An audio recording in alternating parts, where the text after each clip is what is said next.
위해서 늘 기도해 주시면 감사하겠습니다. 오늘 이 시간 우리 전권위원회 위원 되시고 임시당회 서게 되시는 박영규 목사님 나오셔서 형제를 통해 하나님께 드리는 찬송이라는 제목으로 말씀의 은혜를 선포하시겠습니다.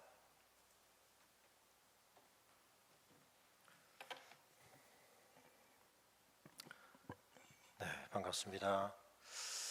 제가 몇 년 전에 그때는 오후 예배가 아니고 저녁 예배가 있을 때 제가 한번 말씀을 전했던 기억이 있는데 오늘 이 말씀을 가지고 우리가 공동회를 앞두고 하나님 앞에 우리의 마음을 좀 새롭게 하는 그런 시간이 되었으면 합니다.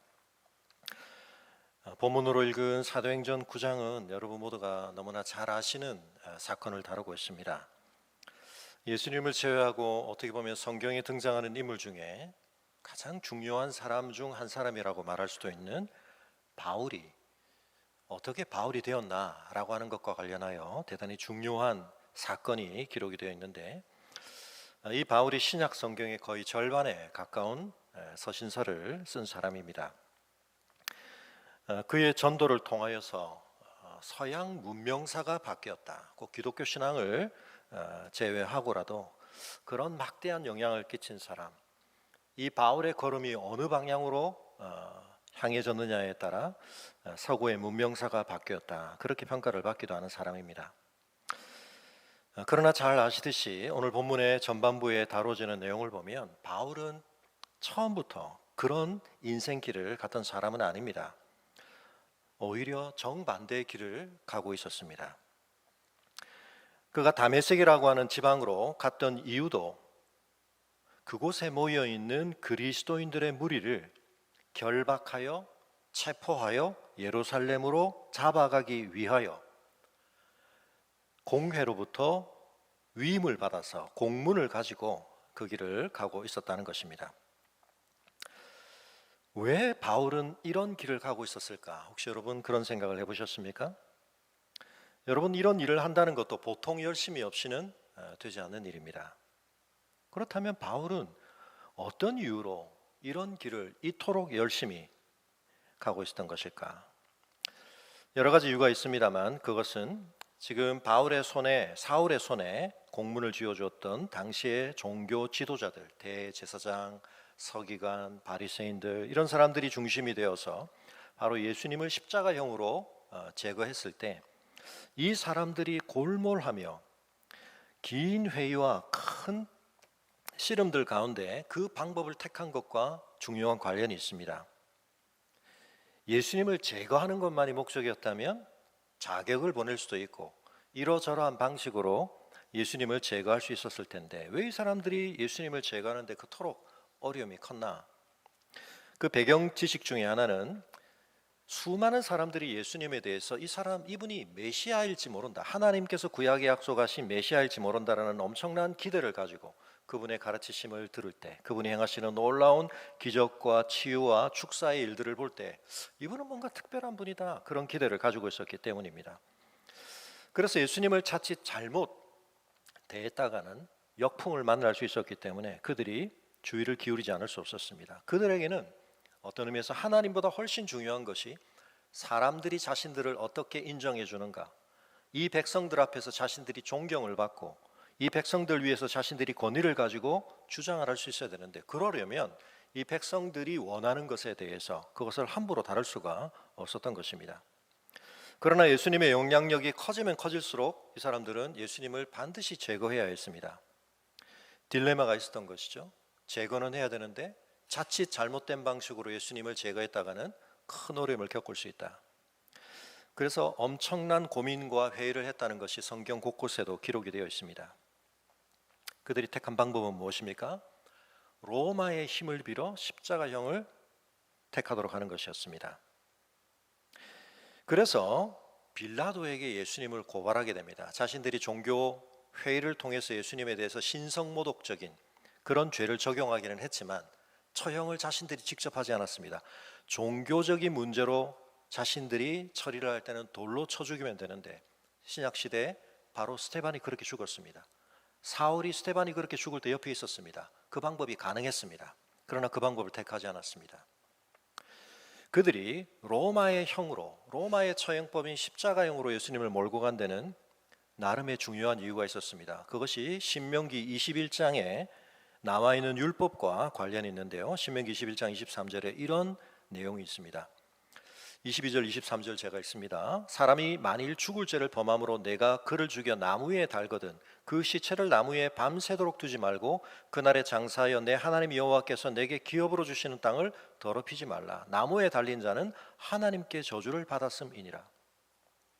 이 구절이 굉장히 중요한 연결고리가 되었던 것입니다.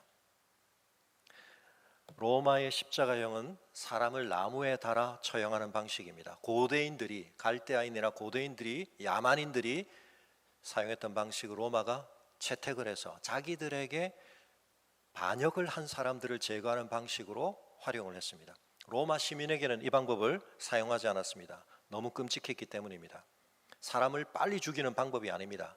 죽음을 최대한 지연시키면서 나무에 달려서 온갖 고통을 겪으며 자기의 중추신경을 관통한 못과 밧줄이 자기의 신경을 조이는데 거기를 받침점 삼아 호흡을 위해서 몸을 계속 움직여야 하는, 자기 스스로에게 고통을 가해야 하는, 그러나 목숨이 쉽게 끊어지지는 않는 이런 처형법을 택하여서 로마에게 저항하면, 로마의 통치에 거역하면 이런 꼴을 당한다는 것을 본보기로 보이기 위해서 로마가 채택을 한 것입니다.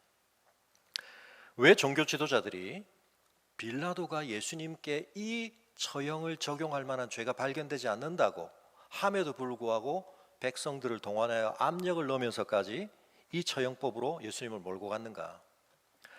여러 고려가 있었지만 그 중에 하나가 바로 이 신명기 21장 23절과 관련이 됩니다. 이 규정을 예수님께 적용할 수가 있는 것입니다. 사람들 마음속에 예수님의 정체에 대해서, 이분이 과연 어떤 분인가에 대해서 논란이 많았습니다. 기대를 거는 사람도 있었지만 실망하는 사람도 있었고 이런저런 소문이 넘쳐나고 있었습니다. 그렇지만 그 모든 것을 잠재울 수 있는 길이 있습니다. 예수가 어떻게 죽음을 당했는가, 그것만 생각해 보라는 것입니다. 아주 간단하죠. 예수님이 어떻게 죽으셨습니까? 십자가에 죽으셨습니다. 나무에 달려 죽으셨습니다. 그런데 신명기 21장 23절에 어떤 규정이 있다고요? 이스라엘 공동체 안에서 누군가가 나무에 달려 죽는다는 것이 갖는 의미가 뭐냐? 이 사람은 사람들 중에서 그냥 악한 일을 행한 정도가 아니라 하나님이 보시기에 저주를 할 만큼 심각한 문제를 일으킨 사람으로 규정할 수가 있다는 것입니다. 예수에 대해서 너희가 많이 현혹됐었는데, 이 사람의 말과 이 사람의 행함에 대해서 너희가 그런 헛된 기대를 가졌는데 복잡하게 생각할 거 없어. 딱 하나만 보자. 어떻게 죽었어? 십자가에 달려 죽었다는 것입니다. 그러면 더 이상 논란이 일어날 여지가 없다는 것입니다. 하나님께서 이 사람을 더 이상 살려두면 안 되겠다. 하나님의 이름을 빙자하여 이 사람이 엄청난 일을 하는 것처럼 보였지만 우리가 관리하는 성전에 들어와서 난동을 부리고 우리가 가르치는 것과 다른 율법을 전하고 결국 하나님께서 이걸 내버려 두실 수 없다고 판단하셔서 하나님이 친히 저주하신 거예요. 그렇지 않고는 어떻게 하나님의 기름 부음 받은 자가 나무 위에 달려서 저렇게 저주스러운 비참한 죽음을 죽을 수 있는가? 이 결론이 너무나 확실하기 때문에 종교 지도자들은 빌라도에게 압력을 가하면서까지 이 방법을 택한 것입니다. 그럼으로써 얻을 수 있는 효과는 무엇입니까? 예수님을 제거할 뿐만 아니라 예수님께 기대를 걸었던 사람들의 마음을 다시 회수할 수가 있는 것입니다. 우리가 잘못 알았구나. 예수가 엄청난 기적을 행하길래, 예수가 좀 사람들에게 굉장히 좋은 모습을 보이길 우리가 그 사람이 대단할 줄 알았는데 이 사람은 하나님께 저주를 받아 죽은 사람이구나. 이 결론을 누구보다 확신 있게 받아들인 사람이 바로 사울입니다. 왜요? 사울은 구약 율법에 능통했던 사람입니다. 가말리엘 문화에서 배워왔고 히브리인 중에 히브리인입니다. 바울에게는 그 확신이 있었습니다. 예수에 대해서 이러저러한 논란들이 많지만 그의 죽음을 통해 너무나 명확하게 신명기 21장 23절 나무에 달려 죽은 자, 하나님의 저주를 받아 죽은 자야. 그런데 어떻게 그를 여전히 하나님의 메시아라고 믿고 따르고 그럴 수가 있는가? 이런 사람들을 잡아 가두는 것, 이것은 하나님을 위해 내가 할 수 있는 엄청난 하나님의 영광을 위한 일이다. 그런 확신을 가졌던 것입니다. 이런 종교적 확신이 있었기 때문에 그가 남들보다 열심히 특심하여서 이런 활동을 한 것입니다. 뒤에 바울은 자신의 그랬던 모습에 대해서 분명히 잘못됨을 깨닫고 뉘우치며 말합니다. 우리가 갖는 모든 열심이 하나님 앞에 옳은 것은 아니다. 우리가 주의를 해야 합니다. 우리가 어떤 일에 마음을 쏟고 힘을 쏟고, 근데 중요한 것은 나 자신도 착각할 수 있습니다. 나 자신도 그것이 하나님의 영광을 위리고 교회를 위한 일이라고 생각하는데 열심히 했는데 그렇지 않은 일이 될 수 있다는 것입니다. 그래서 우리에게 지혜가 필요하고 진리의 빛이 필요합니다. 사울에게 그 빛을 비춰주신 분은 예수님 자신이십니다. 다메섹으로 가고 있는 그 사울에게 예수님이 친히 부활하신 주님이 나타나셨습니다. 빛 되신 주님이 나타나셨습니다. 사울아 사울아 네가 어찌하여 나를 박해하느냐. 사울로서는 너무나 뜻밖의 일이었습니다. 누구십니까? 네가 박해하는 예수다. 여러분, 사울의 선입견, 사울이 가지고 있던 프레임, 생각, 큰 충격이 오게 됩니다. 하나님께 저주를 받아 죽은 자가 어떻게 하나님 보좌 우편에 있을 수 있지? 하나님께서 저주를 내리셔서 죽은 자가 어떻게 다시 부활할 수가 있지? 바울은 그것에 대해서 여러 가지 고민과 갈등이 있었겠지만 성령께서 조명해 주시는 바를 따라 그가 깨달은 것을 갈라디아서 3장 13절에 기록하고 있습니다. 갈라디아서 3장 13절, 우리 자막을 띄워주실 수 있네요. 네, 성경 혹시 찾을 수 있으시면 우리 같이 읽을까요? 시작. 우리를 위하여 저주를 받은 바 되사 율법의 저주에서 우리를 속량하셨으니 기록된 바 나무에 달린 자마다 저주 아래 있는 자라 하였습니다. 시간이 없기 때문에 짧게만 말씀드립니다. 여러분, 여기서 바울의 생각 어떤 것이 유지가 되고 있습니까? 신명기 21장 23절에 있는 대로 나무에 달린 자마다 저주 아래 있는 자라는 생각 바뀌지 않았습니다. 그렇기 때문에 예수는 하나님의 저주, 율법의 저주를 받아 죽었다, 여전히 유지되고 있습니다. 근데 뭐가 바뀐 겁니까? 우리를 위하여. 그의 죽음에 대속적 성격이 있다는 사실, 이걸 몰랐던 겁니다. 하나님께서는 진정 예수님에게 우리가 율법을 범함으로 하나님의 진노와 거룩을 침범함으로 받아야 할 모든 저주를 예수 그리스도께 쏟고 계셨는데, 그분께서 그 저주를 받으신 것은 당신께서 행하신 잘못에 대한 대가, 보응을 받으신 것이 아니라 우리 모두를 위한 대속제물이 되심으로 그 일을 겪으신 것이다.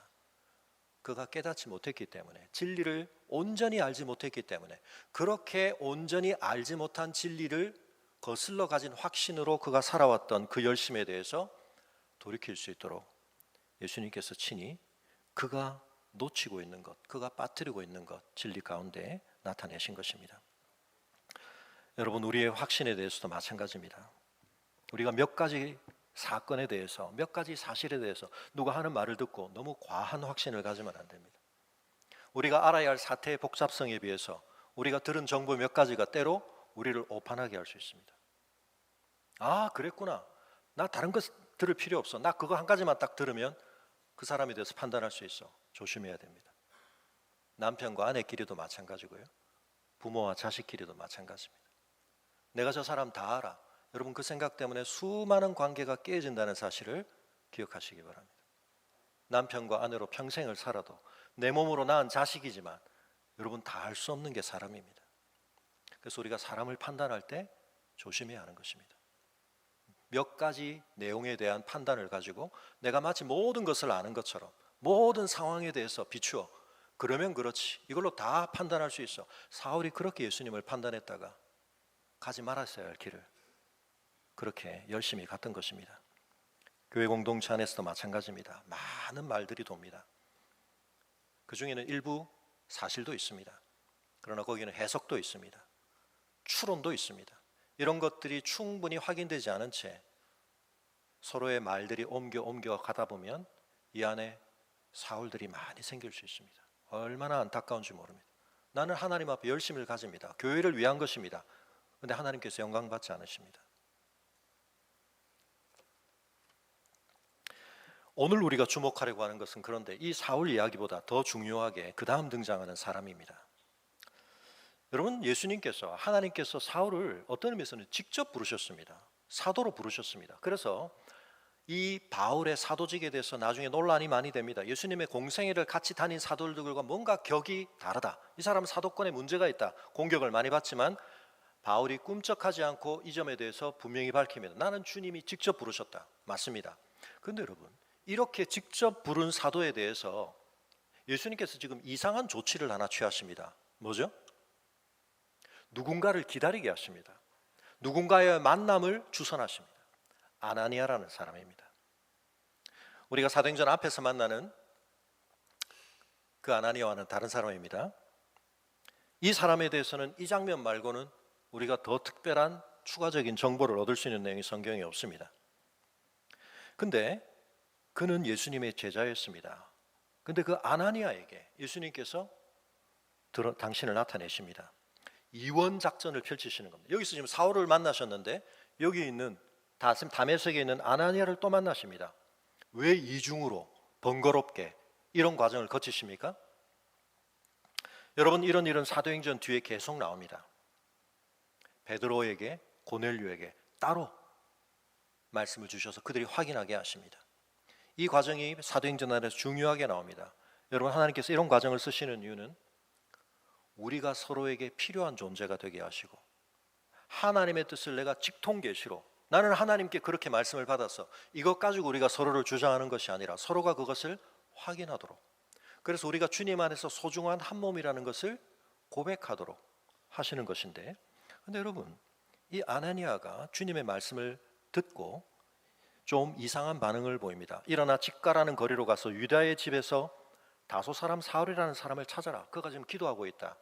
장소를 말씀해 주시고 그가 어떤 일을 하고 있는지까지 말씀해 주셔서 특정을 해 주십니다. 모르는 사람이 모르는 사람을 찾을 때 이런 정보가 필요합니다. 그에게 내가 환상까지 보여줬다. 아나니아라는 사람이 와서 자기에게 안수함으로써 지금 눈이 가려져 있는데 그 눈을 보게 되는 것까지를 내가 보여줬다.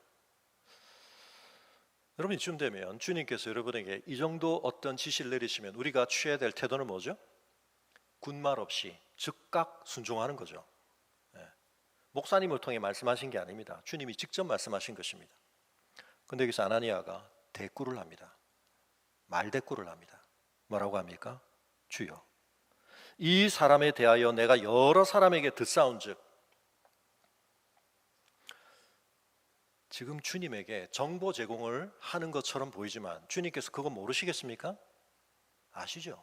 그런데 아나니아가 지금 이렇게 말할 수밖에 없는 것은 주님의 이 말씀을 지금 못 받아들이겠다는 겁니다. 주님 뭐 좀 아시고 하시는 말씀입니까? 제가 알고 있는 정보에 따르면 이 사람 그런 사람 아닙니다. 주님이 그렇게 부를 만한 사람이 아닙니다. 주님이 뭘 아시고 어떤 판단으로 저에게 그런 명령을 하시는지 모르지만 제가 알고 있는 것 좀 말씀드려봐도 괜찮겠습니까? 이 사람 이런 사람입니다.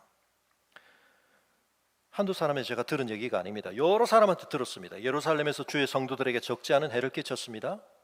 그리고는 여기까지 와서 지금 주의 이름을 부르는 모든 사람을 결박한 고난을 가지고 왔다고 합니다. 이미 정보가 지금 전해지고 있었습니다. 아니, 어떻게 이런 사람에게 가서 지금 저에게 이런 일을 하라고 주님 말씀하시는 겁니까? 여러분, 하나님께 우리가 때로는 이런 질문, 반문할 수 있습니다. 시편에 보면 때로는 하나님 앞에 우리가 굉장한 우리의 생각과 마음을, 감정을 토로할 수도 있습니다. 그런데 주님께서 아랑곳하지 않고 말씀하십니다. 가라. 이 사람은 내 이름을 이방인과 임금들과 이스라엘 자손들에게 전하기 위하여 택한 나의 그릇이다. 예수님 무슨 설명하셨습니까?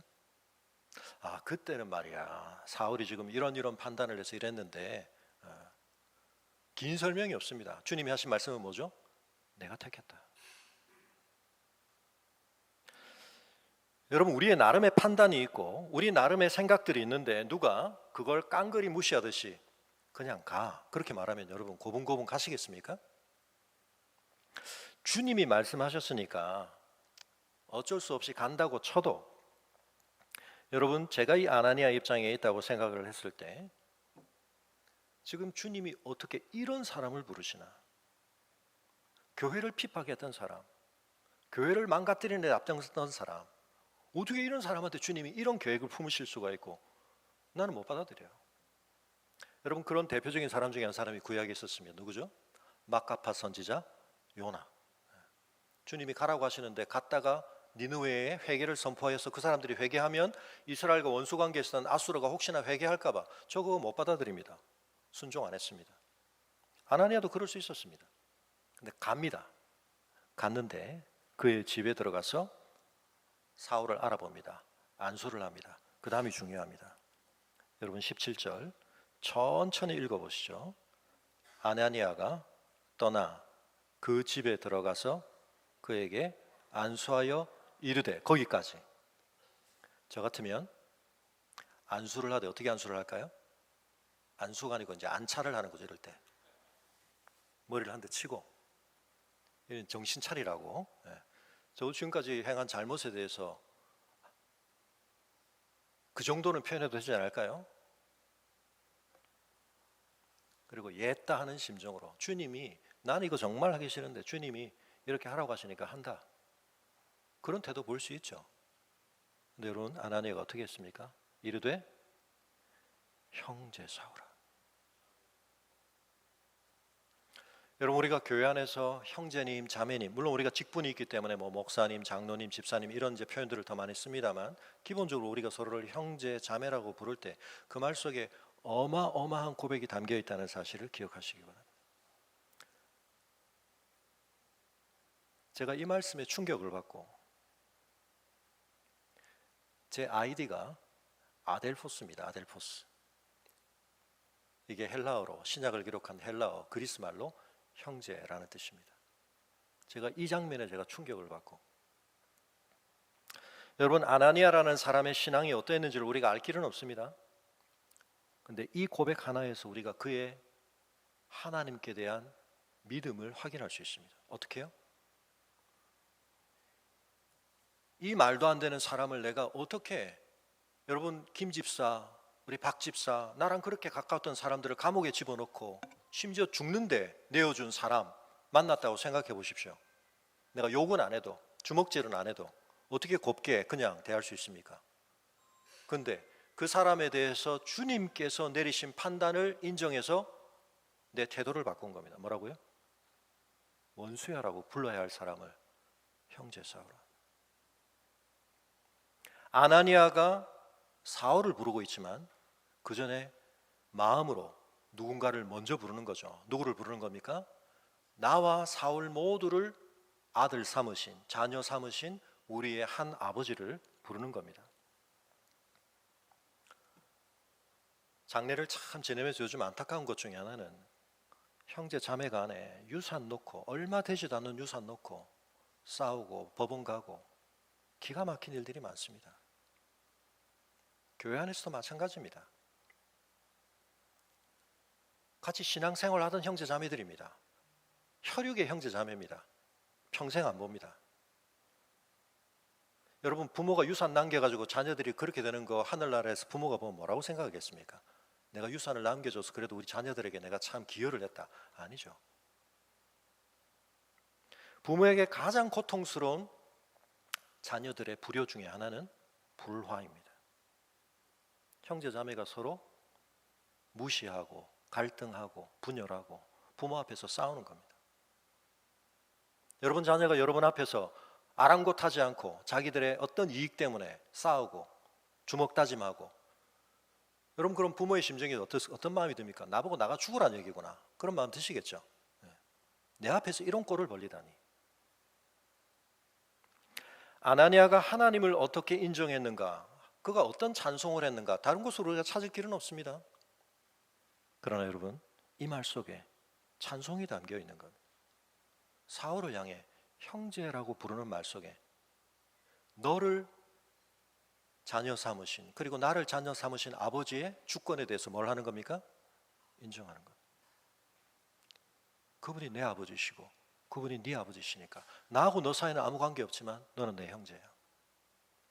여러분, 우리가 이런 관계라는 사실을 기억하시기를 바랍니다. 우리가 무슨 이익이 일치되어서, 우리가 관심사가 일치되어서, 우리가 뭐 혈연으로 여기 함께 있는 건 아닙니다. 하나님께서 우리 각자를 은혜 가운데 부르신 겁니다. 택하신 겁니다. 다름이 있습니다. 그 다름이 때때로는 굉장히 불편할 수 있고, 심지어는 함께 공동생활을 하다 보면 서로에게 생길 수 있는 많은 여러 가지 어려움들 속에서 서로에게 좋지 못한 마음들도 많이 쌓입니다. 근데 그걸 가지고 신앙생활을 계속하면 여러분의 집 앞에서, 여러분의 집 안에서 자녀들이 등 돌리고 밥 먹고 서로 욕하면서 주먹다짐하는 것을 하나님 앞에 보여드리는 것과 같다고 생각하시면 됩니다. 사랑하는 성도 여러분, 예수님께서 마태복음 18장에서 그런 비유로 가르치십니다. 베드로가 질문을 하죠. 뭐라고 질문합니까? 형제가 저에게 잘못을 범하면, 죄를 범하면 몇 번쯤 용서하면 되겠습니까? 7번 하면 어떻습니까? 여러분, 베드로가 굉장한 제안을 한 겁니다. 7이면 완전 수입니다. 여러분, 누군가가 여러분한테 동일한 죄를 7번 범하는데 용서 가능하시겠습니까? 예수님이 그 정도면 굉장하다고 칭찬해 주실 줄 생각했을지 모릅니다. 근데 예수님께서 뭐라고 하십니까? 7번뿐 아니라 7번을 70번까지라도 할지니라. 우리의 아버지 대신, 우리의 머리 대신 예수님, 하나님은 우리가 관계 속에서 이러기를 기대하신다는 것입니다. 여러분, 나한테 동일한 잘못을 7 곱하기 70, 7 곱하기 77, 70번, 490번 하는 사람 용서하실 수 있습니까? 아, 이거 말씀이 그러니까 내가 이제 오늘부터 센다. 489까지. 490 돼서 이제는 안 봐줘. 여러분, 그렇게 하더라도 490번쯤 되면 이제는 지쳐서라도 아마 관계가 달라지지 않을까 싶습니다. 나 10번까지 참았습니다. 할 만큼 했습니다. 주님 뭐라고요? 아니다. 저 사람이 나에게 저지른 잘못은 당신이 안 당해봐서 그렇지. 그런데 여러분, 우리 모두가 주님께 어마어마한 상처를, 어마어마한 고통을 드렸습니다. 주님이 우리에 대해서 어떻게 하셨습니까? 참으셨습니다. 1만 달란트를 탕감해 주셨습니다. 근데 이 사람이 이 엄청난 은혜를, 자기는 갚을 길 없어서 받은 이 엄청난 은혜를 받고 나오다가 누구를 만납니까? 자기에게 100데나리온 빚진 자를 만납니다. 어떻게 했죠?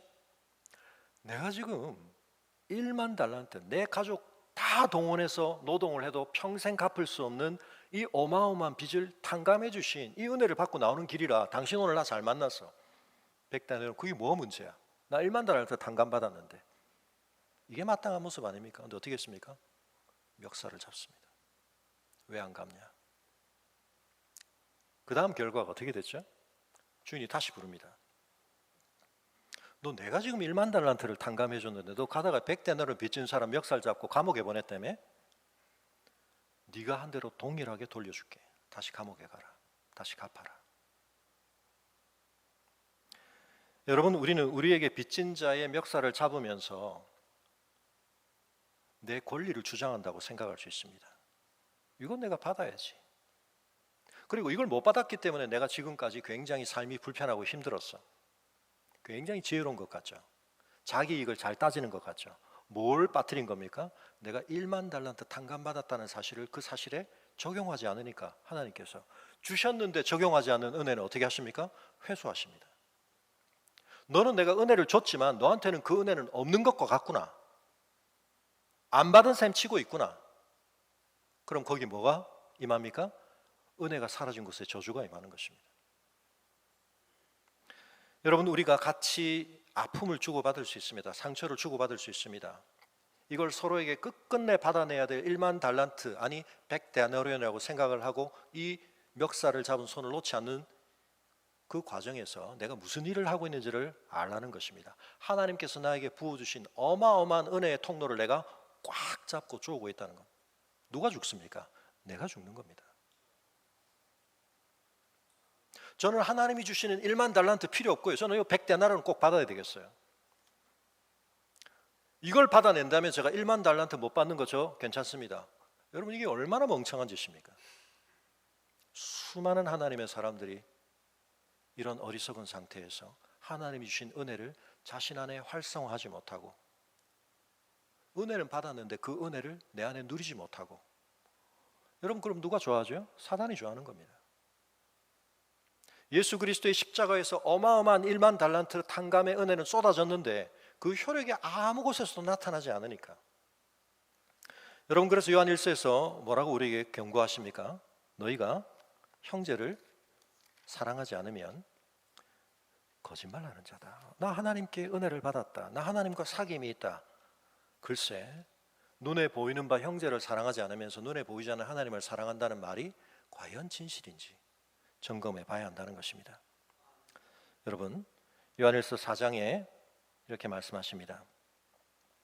4장 7절 이하에 사랑하는 자들아 우리가 서로 사랑하자. 사랑은 하나님께 속한 것이니 사랑하는 자마다 하나님으로부터 나서 하나님을 알고 사랑하지 아니하는 자는 하나님을 알지 못하나니 이는 하나님은 사랑이심이라. 하나님의 사랑이 우리에게 이렇게 나타난 바 되었으니 하나님이 자기의 독생자를 세상에 보내시면 그로 말미암아 우리를 살리려 하심이라. 사랑은 여기 있으니 우리가 하나님을 사랑한 것이 아니요 하나님이 우리를 사랑하사 우리 죄를 속하기 위하여 화목제물로 그 아들을 보내셨습니다. 사랑하는 자들아 하나님이 이같이 우리를 사랑하셨은즉 우리도 서로 사랑하는 것이 마땅하도다.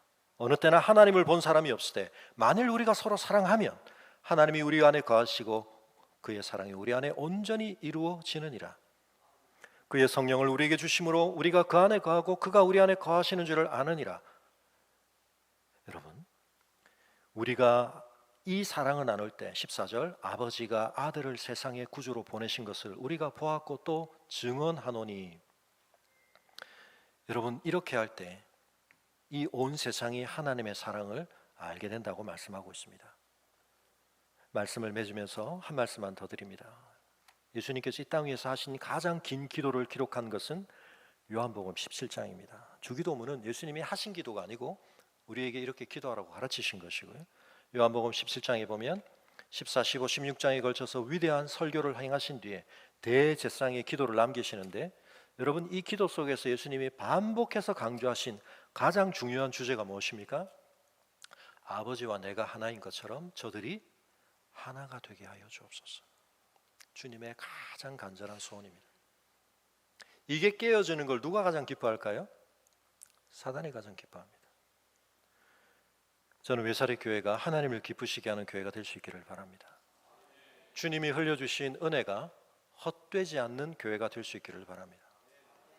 사랑하는 성도 여러분, 사울이 그 은혜를 힘입어 바울이 되었습니다. 그 과정에서 하나님께서 아나니아를 보내십니다. 아나니아는 그 원수 같은 사울을 형제여라고 진심으로 부르는, 그러기 위해서 자신이 주님 앞에서 쏟아내야 했던, 주님 정말 왜 이러십니까? 그 마음을 꿀꺽 삼키고 그 고백을 했을 때 그 고백은 하나님 앞에 찬송이 되는 겁니다. 사랑하는 성도 여러분, 내 마음에 맞는 사람만 교회 있지 않습니다. 별의별 사람들이 다 있습니다. 신약교회 때도 그랬습니다. 근데 그 교회가 이 세상에 하나님의 은혜를 증명한 길은 그 수많은 차이들을 극복하고 때로는 오해와 갈등과 그 분열을 극복하고 끊임없이 하나됨을 유지해 왔기 때문입니다. 우리 외사리 교회에 많은 아픔이 있었습니다. 저도 정권위원으로서 임시당회에 서기로서 이 모든 상황들을 지금 함께 살펴보고 하는 가운데 참 마음이 아픕니다. 근데 제 마음이 아픈 것보다, 여러분의 마음이 아픈 것보다 하나님의 마음이 아프시다는 사실을 기억하시며 오늘 우리가 서로를 어떻게 대하느냐 하는 것이 우리의 인격과 우리의 교양과 우리의 도덕성을 따지는 정도가 아니라 하나님 앞에 나의 신앙을 드러내는 길임을, 하나님 앞에 내가 찬송을 부를 것이냐 저주를 쏟아낼 것이냐, 그리고 더 중요한 것은 내 삶에 부으신 하나님의 은혜를 내가 누릴 것이냐, 내가 그것을 질식시키고 내 삶에서 내가 가로막을 것이냐, 이것을 결정한다는 사실을 기억하실 수 있기를 바랍니다. 기도하겠습니다.